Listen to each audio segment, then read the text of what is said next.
¿Alguna vez te han tratado como un peso dentro de tu propia casa, por personas que deberían haberte protegido? ¿Te has visto tocando la puerta de quien criaste con amor, y recibiendo solo silencio como respuesta? Y cuando todo se derrumba, ¿quién realmente aparece? Esta historia trata de una madre que pasó la vida sirviendo, cuidando y amando en silencio.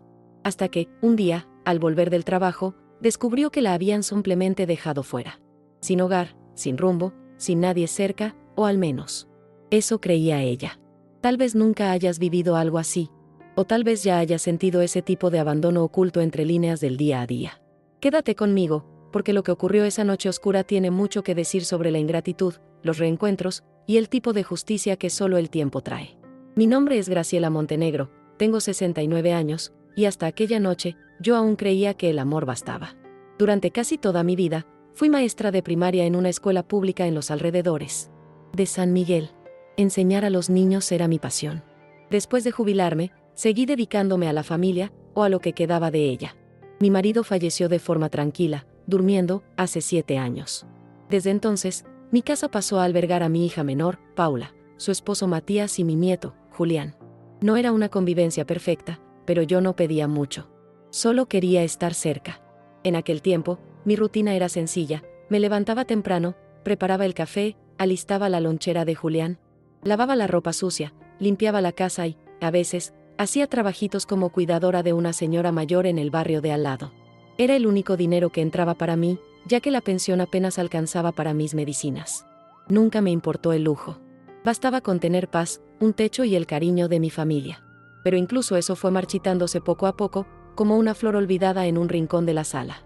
En los últimos meses, empecé a notar pequeños cambios. El tono de Paula se volvió más seco. Matías no me miraba a los ojos, y las puertas empezaron a cerrarse más a menudo de lo que se abrían. A veces, yo cocinaba y ellos comían solos en su cuarto, dejando la olla enfriarse en la estufa. En una de esas veces, llegué a escuchar risas ahogadas desde dentro y, por un segundo, me pregunté si yo era la molestia en la casa. Pero me convencí de que imaginaba demasiado. Tenía la costumbre de dar el beneficio de la duda, incluso cuando el silencio gritaba verdades. Aquella mañana de martes, salí temprano para cuidar a doña Elvira, una señora con Alzheimer a quien atendía los martes y jueves. Ella me confundía con su hija fallecida y apretaba mi mano con tanta fuerza que dolía, y aún así, yo me quedaba. Gané 60 pesos ese día. No era mucho, pero era suficiente para comprar un trozo de queso y unas galletitas que a Julián le gustaban. Regresé caminando despacio, disfrutando el viento fresco de final de la tarde. Ya eran casi las 7 de la noche cuando doblé la esquina de mi casa, cansada, pero con el corazón ligero. No imaginaba lo que me esperaba. Lo primero que noté fue que la luz del vestíbulo estaba apagada. Me pareció extraño, porque siempre la dejaban encendida cuando salía. Cuando intenté meter la llave en la cerradura, sentí un escalofrío. La llave no entraba. Lo intenté de nuevo, forcé un poco. Nada. Miré alrededor, como si alguien pudiera explicarme lo que pasaba. Dejé la bolsa en el suelo, respiré hondo y toqué el timbre. 1, 2, 3 veces. Ninguna respuesta. Intenté llamar a Paula, pero el celular vibró una sola vez y se apagó, batería baja. Me quedé allí unos minutos, tratando de comprender. Era como si, de repente, hubiera dejado de existir. Me senté en los peldaños de la entrada y esperé. El cielo se oscurecía despacio, las ventanas de los vecinos se encendían una a una, y el tiempo parecía estirarse. A las 8, escuché el portón abrirse. Era Matías, regresando del mercado. Me vio, se detuvo, me miró con desprecio y dijo solo: «Ya no. Tendrás que volver más». Pasó junto a mí como si fuera invisible. Me quedé en shock. No pude reaccionar. Yo, que crié a Paula con tanto sacrificio, ahora era desechada como un mueble viejo. Quise abrir la boca, pero la vergüenza y el dolor me paralizaron. Ni una explicación. Solo la certeza de que, en aquella casa, ya no era bienvenida. Con las piernas temblorosas, me levanté y recogí mis cosas. Recordé que Cristian, mi hijo mayor, vivía a poco más de 20 cuadras de allí. Empecé a caminar. La noche ya había tomado la ciudad, y el cansancio me dolía en los huesos. Cuando llegué a su casa, toqué suavemente. Él abrió con cara de quien no esperaba, ni quería, verme. De él escuché la frase que aún resuena en mi cabeza: «Mamá, no tengo espacio aquí para ti». No se trataba de un cuarto. Era una negación emocional, una puerta cerrada por dentro. Me quedé allí, inmóvil, mientras cerraba la puerta como quien da por terminado un capítulo sin lectura. Para entonces, ya no tenía a dónde ir. Me senté en un banco de plaza cualquiera, en una calle cuyo nombre ni recuerdo. Abracé mi bolso como quien agarra su dignidad. Olía a mi propio sudor mezclado con el frío de la noche. El estómago gruñía bajito, pero el pecho gritaba. Pensé en todo, en la infancia de Paula, en los dibujos que Julián me hacía, en las cartas de Ramiro, esas viejas, antes de que desapareciera. Cerré los ojos y dejé rodar una lágrima. En ese instante, era solo una mujer vieja, invisible, a la que nadie quería cerca. Me quedé allí horas, sin saber si esperaba algo o simplemente tratando de no desaparecer por dentro. El banco era frío y duro, y cada minuto me recordaba lo sola que estaba. Por un momento, pensé en volver a la puerta de mi casa y dormir allí mismo, en la vereda. Pero el miedo a ser echada como un perro me lo impidió. El celular ya estaba muerto, el cuerpo me dolía por completo, y la sensación de abandono era tan pesada que me apretaba el pecho como un cinturón. Nunca imaginé que, después de tantos años dando todo de mí, sería tratada como un estorbo. La madrugada pasó despacio. Los coches disminuyeron su paso, el ruido de la calle se volvió un murmullo lejano, y las pocas personas que pasaban me miraban con lástima o indiferencia. Me encogí en mi abrigo, intentando conservar algo de calor, de dignidad, de mí. Cerré los ojos, tratando de pensar en alguna solución, pero solo vinieron recuerdos. Recordé el día en que Ramiro cumplió 10 años y me escribió un papelito diciendo que yo era la mejor madre del mundo. Recordé el olor de la vieja casa, el jardín que mi esposo cuidaba con tanto esmero. Era como si todo aquello hubiera sido de otra vida. Debía ser cerca de las 4 de la mañana cuando empecé a quedarme dormida, vencida por el cansancio. Soñé que alguien me cubría con una manta y decía: «Ya pasó, mamá, estoy aquí». Cuando abrí los ojos, aún aturdida entre sueño y realidad, escuché una voz real, baja y emocionada: «Mamá, ¿eres tú?». Me tomó unos segundos entender. Pensé que deliraba. Pero al mirar, ahí estaba. De pie, frente a mí. Ramiro. Con los ojos abiertos de par en par, barba prolija, cabello corto, ropa limpia y una expresión de asombro y ternura que nunca antes había visto. No dijo más. Solo se agachó, tomó mi mano con cuidado, como si fuera de cristal, y me abrazó. Lloré en ese instante, como una niña. No pude decir nada. Era como si mi corazón hubiera sido arrancado y puesto de nuevo a la vez. El olor suyo era familiar y extraño al mismo tiempo. Ramiro. Estaba diferente, más fuerte, más seguro, pero seguía siendo mi niño. Preguntó qué había ocurrido. Quise responder, pero la garganta no me obedecía. Solo pude mover la cabeza y contener el llanto. Él entendió. Me ayudó a levantarme, puso el brazo sobre mis hombros y me condujo hasta un coche negro, estacionado al otro lado de la calle. El conductor abrió la puerta. Entré sin siquiera saber hacia dónde me dirigía. Solo sabía que, en ese instante, me estaban viendo. Otra vez. Alguien que me recordaba que existía. El coche era cómodo y cálido. Me senté en el asiento trasero como quien entra a otro mundo. Ramiro se sentó a mi lado y pidió agua al chofer. Me entregó la botella y esperó a que bebiera. Luego preguntó en voz baja: «¿Tienes miedo de mí, mamá?». Lo miré y respondí: «No, solo intento entender si esto realmente está pasando». Se rió bajo, como si tampoco creyera. Dijo que me buscaba desde hacía años, pero que nadie de la familia quería hablar de mí. Contó que vivía en Córdoba ahora, que había montado un negocio de reformas, y que había venido a Buenos Aires por un asunto jurídico, irónicamente, cerca del barrio donde yo estaba. No era coincidencia. Era destino. Yo no sabía cómo reaccionar. Solo escuchaba, entre lágrimas silenciosas, y apretaba su mano como si mi vida dependiera de ello. Porque, de cierta forma, dependía. Ramiro pidió al chofer que nos llevara a un hotel. Dudé, dije que estaba sucia, que no podía entrar así. Él hizo caso omiso. Cuando llegamos, me guió hasta recepción, habló brevemente con la recepcionista, y en minutos estábamos en una habitación limpia, cálida, con cama suave y toallas blancas. Me sentí desplazada, como si hubiera invadido un lugar que no era para mí. Pero Ramiro no se apartaba. Dijo: «Usted se va a dar una ducha caliente, a descansar un poco, y luego conversamos». Y obedecí. Por primera vez en mucho tiempo, alguien se ocupaba de mí. Después del baño, me quedé un rato frente al espejo. Me observé con más detenimiento que en años. El rostro fatigado, las canas, la piel manchada por el tiempo, pero había algo distinto en mi mirada. Era como si esa mujer se reconociera de nuevo. Me envolví con la toalla y me puse la ropa que Ramiro compró en una tienda 24 horas junto al hotel, un pantalón de chándal gris, una camiseta blanca y un suéter azul. Nada de eso combinaba con lo que solía usar, pero fue la prenda más cómoda que sentí en mi cuerpo en años. Cuando salí, Ramiro estaba sentado al borde de la cama, con los ojos enrojecidos. No lloraba, pero parecía contener un torrente. Me miró como quien tiene 1000 preguntas y ningún derecho a hacerlas. Me senté junto a él, y por primera vez, nos miramos sin peso ni reproches.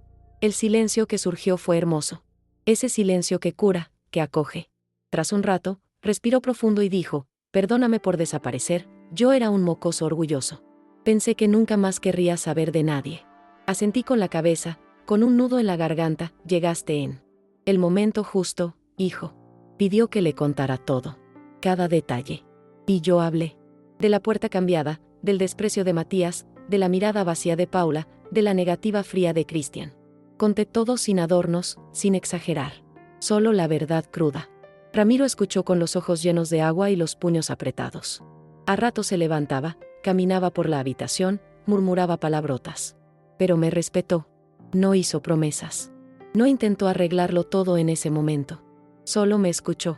Y eso, aquella noche, fue todo lo que necesitaba. Tras escucharme, guardó silencio un largo rato. Luego dijo que podía quedarme con él en Córdoba el tiempo que quisiera. Dijo que el departamento era grande, tenía 2 habitaciones vacías y que no tenía sentido que siguiera siendo humillada allí. Confieso que dudé. Aún albergaba la esperanza de que Paula se arrepintiera. Pero Ramiro fue directo: mamá, quien te cierra la puerta una vez, podría hacerlo de nuevo. Te mereces más. Y supe que tenía razón. Por primera vez, empecé a considerar que mi hogar ya no estaba donde lo dejé, sino donde aún me quieren. A la mañana siguiente, desperté sobresaltada. Por un segundo, creí que todo había sido un sueño. Pero miré a mi lado y vi una bandeja con café, pan y frutas. Ramiro había salido a resolver trámites y dejado un papel. Descansa, después vemos el resto. ¿Estás segura ahora? Segura. Esa palabra nunca había sonado tan hermosa. Comí despacio, intentando saborear cada gesto, cada detalle. Era extraño. Permitirme ser cuidada, después de tantos años sirviendo. Pero era bueno. Doloroso, sí, pero bueno. Al caer la tarde, regresamos a la casa donde vivía. Estaba nerviosa, pero Ramiro insistió en que era importante recoger mis documentos y algo de ropa. Llegamos despacio. Matías no estaba, pero Paula sí. Abrió la puerta con cara de asombro y culpa. Nunca la había visto con esa expresión, parecía sorprendida de que yo estuviera viva. Ramiro fue firme, educado, pero directo, pidió mis cosas. Paula intentó justificarse, dijo que estaba confundida, que Matías había actuado sin avisarla. Solo la miré y dije: tú sabías. Y elegiste el silencio. Ella bajó la mirada. No discutió. Recogimos mis pertenencias en silencio. 2 maletas, una caja con mis documentos y una carpeta con fotos antiguas del fondo del armario. Al salir, Paula intentó decir algo más, pero Ramiro puso la mano en mi hombro y dijo: usted no le debe nada a nadie aquí. En ese momento, entendí que mi historia con aquella casa había terminado. Y que no era una derrota, era una liberación. Cada paso fuera de ese portal era un paso de regreso a mí misma. De camino al hotel, miré por la ventana del coche y vi las calles con otros ojos. La acera donde dormí parecía más lejana de lo que estaba. El banco de la plaza, el frío, el miedo, todo pasó hace menos de 24 horas, y ya parecía otra vida. Ramiro conducía en silencio, con expresión seria. De vez en cuando me miraba para asegurarse de que aún estaba allí, entera. Lo estaba. Por primera vez en muchos años, sentía que volvía a existir, no como un peso, sino como persona. Esa noche, dormimos en el hotel de nuevo. Ramiro insistió en extender la estancia un día más, solo para tener calma. Acepté. Necesitaba tiempo. En la cama, miré el techo por horas, intentando recordar la última vez que alguien me ofreció una elección. Todo en mi vida había sido impuesto: las tareas, los silencios, la exclusión. Me había acostumbrado a ser la última en sentarse a la mesa, a comer las sobras, a escuchar puertas cerrándose sin entender por qué. Ahora, alguien preguntaba qué quería yo. Y ni siquiera sabía responder. Al día siguiente, fuimos al registro civil a rehacer mis documentos. Ramiro se encargó de todo. En el taxi, me contó que en los últimos años vivió en 3 ciudades, trabajó en construcciones, abrió una pequeña empresa de reformas y, finalmente, se estableció con un socio. Dijo que no era rico, pero vivía bien. Al verlo con esa firmeza tranquila, vi a un hombre que había sufrido, pero también aprendido de la vida. Me confesó, con ojos húmedos, que se arrepentía de haberse distanciado tanto, que me buscó varias veces, pero Paula siempre decía que yo estaba bien, ocupada, no podía hablar. Fue difícil oírlo. Dolió saber que mi hija me borró hasta para su propio hermano. Pero al mismo tiempo, me alivió. Porque yo pensaba que Ramiro me había olvidado, y no. Lo intentó. Y eso bastó para hacerme seguir adelante con más ligereza. Al final del día, me llevó a una tienda de ropa y dijo, elige lo que quieras, mamá, sin mirar el precio. Y, torpe, elegí 2 suéteres, un vestido largo y un par de zapatos bajos. Sencillos, pero míos. Esa noche, cenamos en un restaurante pequeño y acogedor, con olor a comida casera y música suave. Ramiro me contó que vivía en un barrio tranquilo de Córdoba, cerca de una plaza con feria los domingos y vecinos que saludan por nombre. Dijo que el edificio no tenía ascensor, pero que el departamento estaba en el primer piso, así que sería fácil para mí. Pintó la cocina de amarillo claro y puso un jarrón de lavanda en la ventana, para recordarle a usted, dijo. Eso me conmovió hasta el fondo. Me hizo llorar sin pudor, frente a extraños, como no había llorado en años. Al día siguiente, hicimos las maletas y partimos. El viaje en ómnibus duró casi 10 horas. Durante el trayecto, vi campos, pueblos pequeños, rutas desiertas. Pensé en la vida como eso, una larga travesía, llena de tramos duros, pero también de reencuentros inesperados. Ramiro durmió un rato, con la cabeza apoyada en el vidrio. Yo me quedé despierta, mirándolo. Aún me parecía increíble. El hijo que creí perdido. El niño que se fue con rabia y volvió convertido en hombre. No tenía todas las respuestas, pero tendió la mano.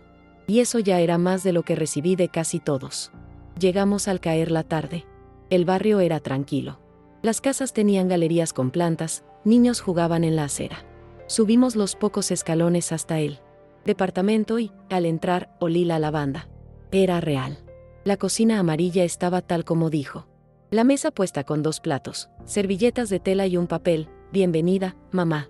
Sentí un nudo en la garganta.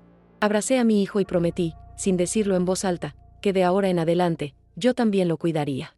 Pero esta vez, como igual. No como quien sirve, sino como quien está viva de nuevo. En los primeros días en Córdoba, todo me parecía extraño y hermoso a la vez. Me despertaba temprano, como siempre lo hice, pero ahora la casa estaba en silencio. No había ollas golpeando, ni niños llorando, ni puertas cerrándose con furia. Solo entraba la luz matinal por la ventana y el olor del café que Ramiro preparaba antes de ir al trabajo. Siempre dejaba una nota en la mesa, a veces con chistes, otras con frases como, hoy el día es tuyo. Y por más simple que pareciera, eso me conmovía profundamente. Me hacía sentir que pertenecía. Empecé a ocupar mi tiempo despacio. Primero ordené los cajones, luego lavé las cortinas, cambié los paños de cocina. Ramiro reía y decía que yo era una general de trincheras domésticas, pero sabía que en el fondo le gustaba. Poco a poco, salí a caminar por el barrio. Descubrí una panadería con medialunas frescas, una feria de libros usados y un señor que vendía plantas en un carrito improvisado. Compré una planta de romero y la puse en la galería. Era poco, pero era mío. Un gesto de quien decide quedarse. Algunas noches fueron difíciles. A veces. Despertaba con el pecho oprimido, recordando a Paula, a Julián, a lo que dejé atrás. La culpa se arrastraba, preguntándome si hice lo correcto, si fui egoísta al irme. Pero pronto recordaba el banco de la plaza, la puerta cerrada, la mirada vacía de Cristian. Y la respuesta volvía clara, no fue egoísmo. Fue supervivencia. Nadie merece suplicar migajas de cariño donde debería haber abrigo. Tenía que recordarlo a diario, no como rencor, sino como protección. Ramiro nunca me presionó para hablar del pasado, pero a veces sacaba el tema con cuidado. Un día, preguntó si quería intentar llamar a Paula. Pensé un momento y respondí que aún no, que quizá algún día, que por ahora, solo necesitaba respirar. Él entendió, respetó, y eso me dio más fuerza. Porque, por primera vez, me escuchaban. Mis deseos tenían valor. Mis no requerían justificación. Era una mujer adulta, con historia, y no una sombra al servicio de otros. Una tarde, fui a la placita del barrio y me senté en un banco de madera cerca del kiosco. Un grupo de señoras jugaba a las cartas y una me invitó a unirme. Dijo que lo llamaban el Club de las Viudas Invencibles. Me hizo gracia. Sonreí. Me presenté, me senté y en minutos ya reía con ellas. Por primera vez en muchos años, reí de verdad. Unas risas que hacían lagrimear. Y en ese instante, entendí, No solo estaba viva, estaba volviendo a vivir. Empecé a escribir en un cuadernillo que Ramiro me dio. Apuntaba pensamientos, recuerdos, incluso fragmentos de cartas. Que nunca envié. Una era para Julián. Decía que lo extrañaba, que no era culpa suya, que la abuela pensaba en él cada día. No sabía si algún día lo leería, pero necesitaba plasmarlo. Era mi forma de avanzar sin endurecerme. No quería ser amarga. Solo aprender a existir sin pedir permiso. Con el tiempo, empecé a frecuentar la biblioteca comunitaria. Me ofrecí como voluntaria para leer historias a los niños sábados por la mañana. Ellos se sentaban en el suelo, con los ojos abiertos, y yo leía como en mis viejos tiempos de maestra. Cada página que pasaba era recuperar un trozo de mí misma. Una niña me preguntó, ¿usted es realmente maestra? Respondí, lo fui. Y tal vez aún lo soy. Porque dentro de mí, la mujer que enseñaba a leer seguía viva. Y ahora, emergía de nuevo. Un sábado, tras la lectura, Teresa, otra señora, me invitó a su casa para tomar café. Vivía cerca, en una esquina con un jardín de rosales. Hablamos horas. Supe que también fue maestra, quedó viuda y tuvo un hijo que desapareció años atrás. Cuando le conté mi historia, tomó mi mano y dijo, algunas personas vuelven. A veces solo es cuestión de tiempo y dolor. Eso se quedó conmigo. No como una esperanza ingenua, sino como una semilla de calma. Regresé caminando despacio. Al llegar, encontré a Ramiro en la cocina, intentando hacer empanadas con una receta de internet. La masa estaba extendida, él sudoroso y confuso, pero sonriendo. Reí tanto que casi me caigo de la silla. Terminamos cocinando juntos, escuchando música, como viejos compañeros de casa. Y quizás lo éramos. Mi relación con mi hijo cambió. Ya no éramos madre e hijo separados por rencores, sino dos adultos que intentaban reencontrarse tras años de distancia.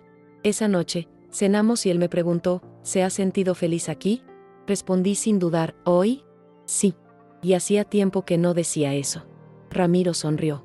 Dijo que desde que llegué, la casa se sentía más viva. Más hogar. Lloré de nuevo, discretamente.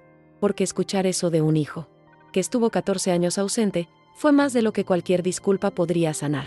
En los días siguientes, retomé el bordado. Ramiro compró hilos de colores y un cojín blanco, y comencé un mandala. Cada puntada era como una oración. Bordar siempre fue mi refugio. Y ahora era mi manera de agradecer. A veces me sentaba en la galería horas, escuchando pájaros, sintiendo el sol, bordando y pensando en la vida. No era una felicidad eufórica, sino una serenidad que llenaba. Decía que había hecho lo correcto al salir de aquella casa. Con el tiempo, algunos vecinos empezaron a llamarme por mi nombre. Me ofrecían empanadas, me traían flores del jardín, me contaban historias antiguas del barrio. Sentía que me veían, aunque no tuviera sangre allí. Y eso me hizo reflexionar sobre lo que es familia. No es quien comparte apellido, sino quien extiende la mano, escucha y respeta tu dolor. Paula, Cristian, Matías, tenían mi sangre. Pero fue Ramiro, el hijo perdido, quien me devolvió el hogar. Meses después, recibí un mensaje de Paula. Un simple, mamá, ¿podemos hablar? Mi corazón latió con fuerza. Mostré el mensaje a Ramiro, que no dijo nada, solo me miró y esperó mi decisión. Respiré hondo y respondí, todavía no. Necesito más tiempo. No fue venganza, fue protección. Tenía que sanar por completo antes de volver a donde fui herida. Y Ramiro lo entendió. Me abrazó largo, con un apretón que recuerda quién es uno. Y supe, ahora elijo dónde estar. Un día, en la feria del domingo, vi a un niño, de la edad de Julián volando una cometa. Se me apretó el pecho. Pensé en mi nieto, en las historias que no le conté, en las comidas que no compartimos. Pero no lloré. Compré un juguete y lo guardé en un cajón, para cuando llegue el momento. No sé si podré entregarlo. Pero lo guardé. Porque el amor que sentimos no necesita presencia para existir. Solo necesita verdad. Se cumplieron 6 meses de aquella noche en la calle. Parece otra vida atrás. A veces despierto de madrugada con esa sensación de abandono, como si estuviera en el banco frío de la plaza. Pero al abrir los ojos, oigo el refrigerador, veo la luz del pasillo y recuerdo, estoy segura. Esa seguridad viene no solo de las paredes, sino de saber que ahora existo donde me desean. Un lugar donde mi presencia es elección, no imposición. Ramiro empezó a llamarme mi socia. Bromea que debería abrir un taller de bordado o dar clases de lectura a niños.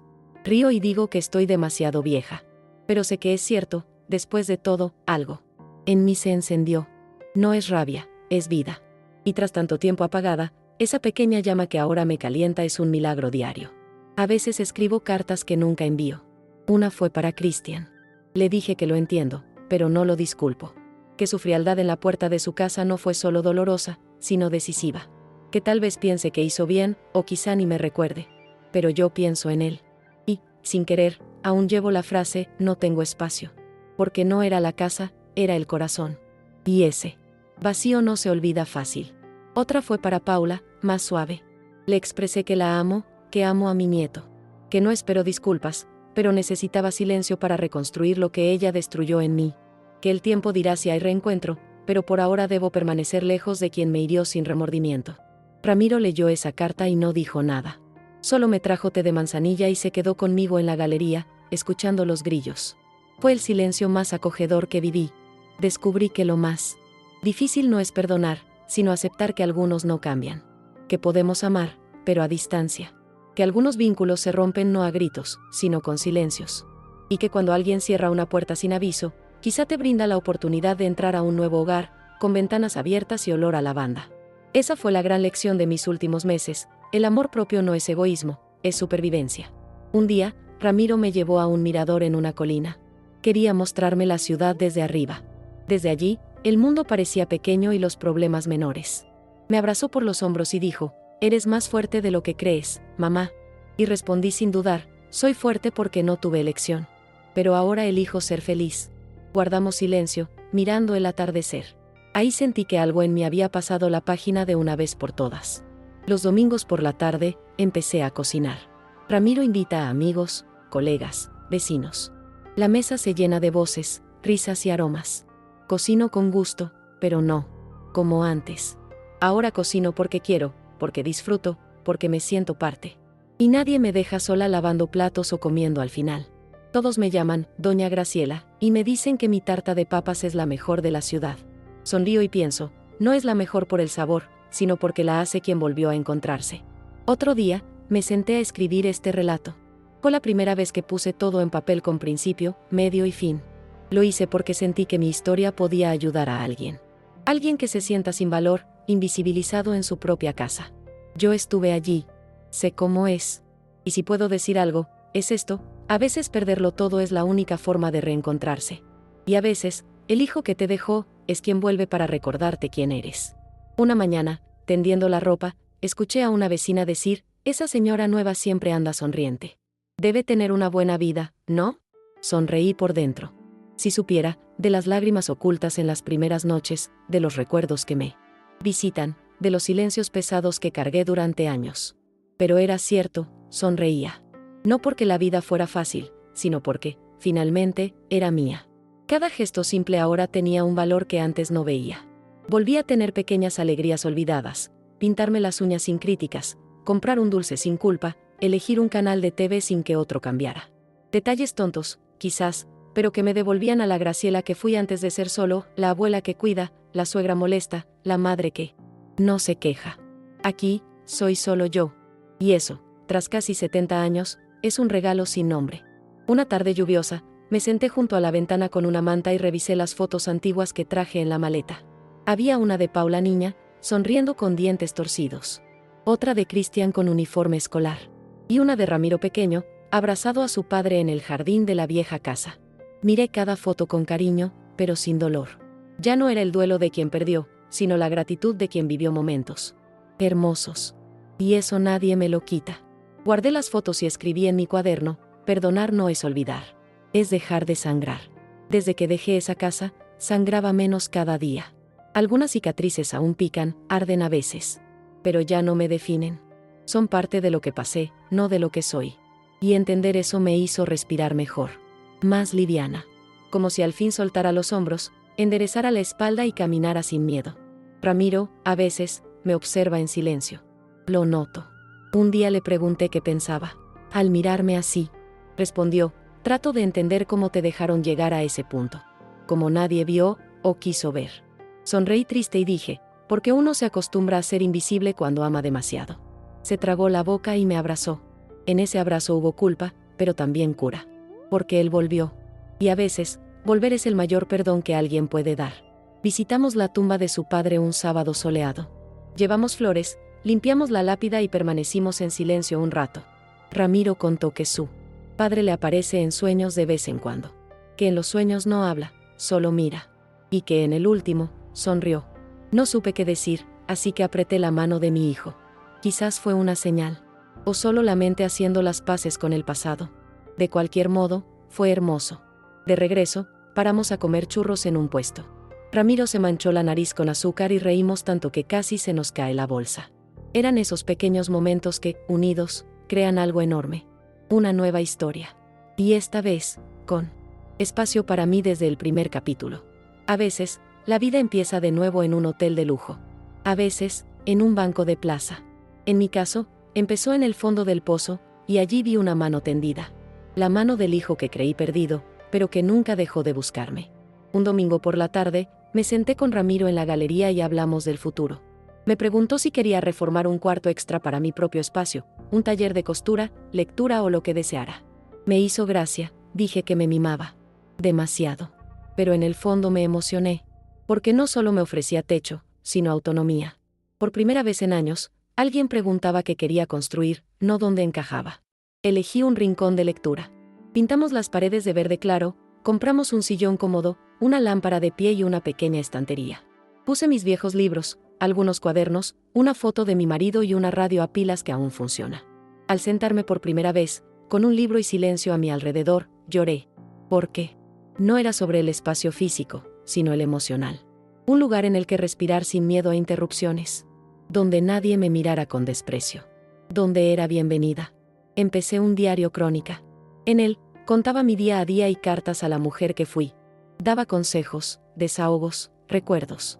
Una noche escribí, no eras débil, solo estabas cansada de ser fuerte sola. Fue como si algo encajara. Creí que silenciarme era fortaleza. Hoy sé, a veces, lo más valiente es saber cuándo cruzar la puerta y no volver. Ramiro notó que andaba más ligera. Dijo que hasta mi rostro parecía distinto. Lo estaba, más tranquila. Mis dolores corporales bajaron, dormía mejor, recuperé el apetito. Aprendí a cuidarme, paso a paso. Y supe que eso jamás habría sucedido en aquella casa, donde no me veían como persona, sino como favor eterno. Romper ese hábito fue difícil, pero liberador. Recibí un sobre por correo, era de Paula. Una carta a mano, con letra temblorosa. Decía que estaba arrepentida, que no sabía disculparse, que Julián preguntaba por mí cada día y que ella se sentía cobarde. Leí la carta varias veces. Lloré. Sentí rabia, luego ternura. No respondí de inmediato. Guardé la carta 2 semanas. No quería actuar por impulso. Quería sentir. Hablé con Ramiro. Él escuchó en silencio y dijo, hazlo a tu ritmo. Solo tú. Y lo hice. Al mes siguiente, escribí una respuesta breve. Agradecí su carta, dije que no estaba lista para retomar el contacto, pero que deseaba que ella encontrara paz. No hubo rencor, hubo cuidado. Porque ya no quería cargas innecesarias. Y sabía que, si perdonaba, tenía que nacer de mi tiempo, no de la culpa ajena. Desde entonces, la vida siguió con sus pequeñas penas y grandes alegrías. Me convertí en figura querida del barrio. Me saludan, me invitan a cumpleaños, piden mi consejo. Ramiro dice que soy sabia. Riendo digo que solo soy vieja. Pero sé que es más, quien sobrevive al abandono y mira al mundo con bondad lleva una fuerza inconmensurable. Esa fuerza me guía hoy. Una tarde en el kiosco, una más joven me preguntó si era escritora. Sonreí y respondí, no. Solo viví una historia que nadie contó. Quizá eso sea, a veces basta tener coraje para decir en voz alta lo que la vida nos obligó a tragar. Porque cada mujer que se levanta del dolor lleva un libro dentro. Y si una alguna vez se atreve a escribirlo, puede cambiar muchas historias. El libro fue reeditado. Ahora tiene nueva portada, mi foto en el reverso y una dedicatoria, a todas las que fueron olvidadas en su propia casa. A veces recibo fotos de estantes con mi libro en ciudades que nunca pisé. Es extraño, pero hermoso. Porque mi historia cobra vida y llega a otras mujeres que quizás ni saben que merecen renacer. Y eso quizás las impulse a alzarse. Ramiro ahora sale con una chica dulce llamada Laura.